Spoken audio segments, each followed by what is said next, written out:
Hi, நம்ம இன்னைக்கு கொள்ளு சட்னி அரைக்க போறோங்க. நம்ம வாணல்ல போட்டு வறுத்துக்கலாம் கொள்ள.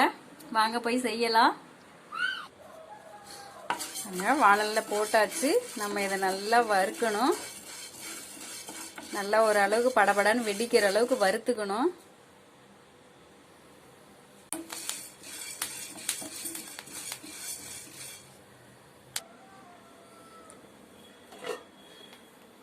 பாருங்க, நல்லா வெடிச்சிருச்சு கொள்ளு. நம்ம இந்த ஸ்டேஜ்ல எடுத்துக்கலாம், ஆறட்டும்.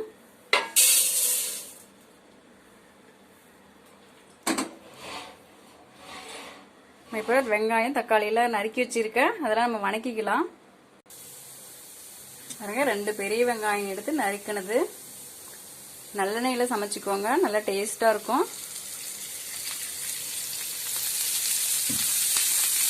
நல்லா செவந்து வர வரைக்கும் வெங்காயத்தை வணக்கணும். இதுலயே 4-5 பல்லு பூண்டு போட்டுக்கலாம். 2 தக்காளி இதுலயே சேர்த்திக்கலாம்.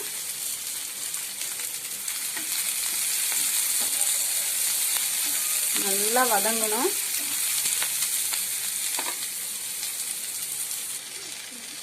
நல்லா வதங்கிடுச்சு. இதை நம்ம எடுத்துக்கலாம். கொஞ்சமா கொத்தமல்லி எடுத்துக்கோங்க, 1 ஸ்பூன் அளவு போதும்.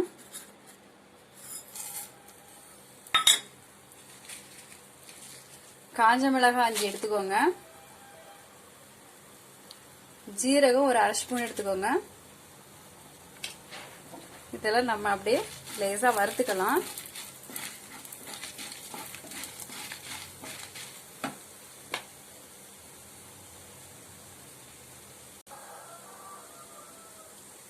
பெருங்காயம் கொஞ்சம் எடுத்துக்கோங்க. இதெல்லாம் போட்டு நல்லா வறுக்கலாம். இதெல்லாம் நல்லா வறுத்துட்டு நம்ம நல்லா ஆற வச்சுட்டு மிக்ஸி ஜார்ல போட்டு வந்துடலாம்.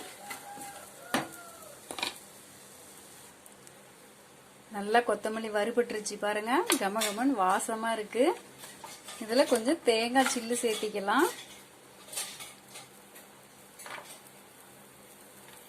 கொஞ்சமா புளி சேர்த்திக்கோங்க. நல்லா ஆறட்டும்.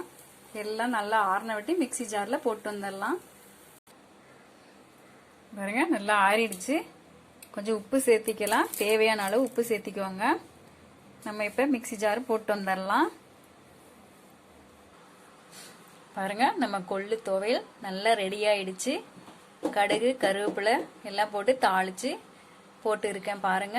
இது போல நீங்களும் செஞ்சு சாப்பிடுங்க. பிடிச்சிருந்தா லைக் பண்ணுங்க, ஷேர் பண்ணுங்க, சப்ஸ்கிரைப் பண்ணுங்க. தேங்க்யூ.